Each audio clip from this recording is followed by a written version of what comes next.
So we've been talking about Pokemon Legends EA a lot since its reveal, but one question I think that's been missed a lot by fans and creators alike has to do with the most central pillar of the setting. You know, the big thing placed smack dab in the middle of the map, towering, if you will, over everything else in the vicinity. Yeah, that thing, Lumiose Tower. What in the world is Lumiose Tower going to bring to the Pokemon Legends EA experience? What significance, if any, will it hold for our story, to gameplay, or our map as a whole? Let's add a bit of context here before we continue. In Pokemon X and Y, Lumiose Tower stood in the center of the city as a landmark for the player to radiate around, and eventually set foot in. Upon entering, we were greeted with a gym experience. Quite a shallow one, too, actually. We just kind of go up elevators and fight battle after battle before taking on Clement, the electric-type gym leader who awards us the Voltage Badge if we emerge victorious. Now, in the context of X and Y, to me, this experience was a huge letdown. The entire region seemed to center on this building, and it was such a cookie-cutter experience when we got there that I couldn't help walking away disappointed. Apparently, though, Game Freak really liked it because they did the same exact thing in Pokemon Sword and Shield come 2019. And well, you can imagine how players reacted to that one too. All this is to say though, it's all the more reason Game Freak can use this opportunity to finally give Lumiose Tower some justice. Something that makes it stand out as a pivotal factor in our experience. Something to make it truly memorable. And honestly, some details from X and Y could actually go a long way in paving that path forward for the significance and fun of the tower. So let's talk about it. For starters, Lumiose Tower requires an insane amount of electricity to run. So much so that if we really are going to be building up Lumiose City throughout the duration of ZA, I imagine we're going to witness it getting constructed little by little, as I doubt we'll have the electrical infrastructure by the start of the game to power the entire thing anyways. Perhaps Game Freak can even code it to where we, specifically, have an active part in crafting the tower. Design choices for the interior, maybe even facilities that we can run inside. The possibilities are vast. It really could feel like a cultural center for the city if we allow it to be. And we could feel quite attached to it if we get to make decisions and form it in a customized way. I do believe we'll be a part of the Quasar team in developing the city, and this could be our centerpiece to celebrate.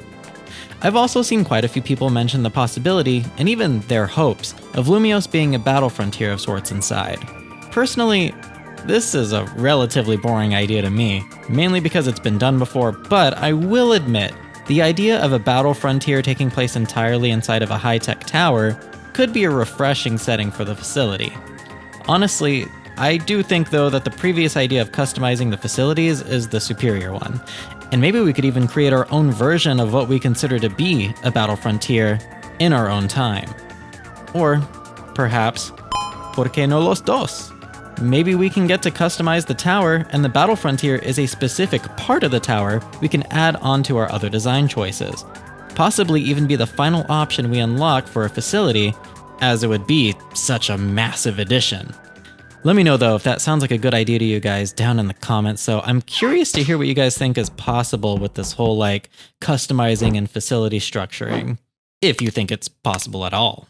Now, when it comes to the entire map of Lumiose City, the tower can and should always act as a beacon of sorts to help us keep track of where we are.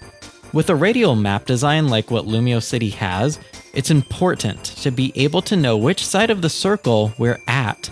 Lumiose Tower should almost always be visible no matter where we are in the streets. The map does seem to be divided by sectors, and I do firmly believe each sector will host a variety of biomes. But I'm also hoping that Lumiose Tower provides another function by being multicolored. It would be awesome if, unlike the all-silver building we know from X and Y, Lumiose is painted specific colors on its different sides to help us keep track of which biomes are to our left or right. This might be a little bit weird considering Lumiose will have 5 sectors and the building only has 4 sides, but looking at the map, only one of the sides will need to host 2 separate colors, as it's the only one not facing directly at any one single sector. The other 3 sides can have a solid color throughout as they face directly at them.